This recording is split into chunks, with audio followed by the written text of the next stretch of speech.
I've had a lot of kids and parents reach out to me saying that their children had never finished a book before until they read one of my books.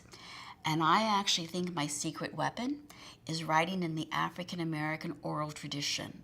When I write, I'm actually thinking of a voice that I hear. I'm actually thinking of someone telling the story. And I think there are ways in which it makes it immediate and intimate and compelling.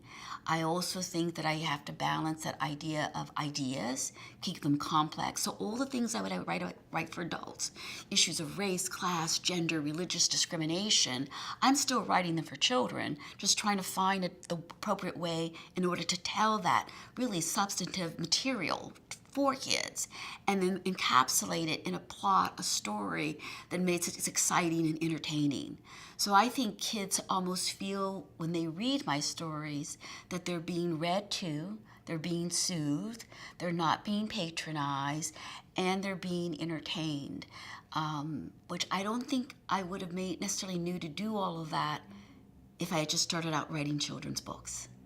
So I'm very happy. But reluctant readers, when you have a reluctant reader and say an eighth grader who can read Ninth Ward, about Hurricane Katrina, and the language is very simple, so it's very readable, but the ideas are not. So they feel as though they have still read a substantive, complex book.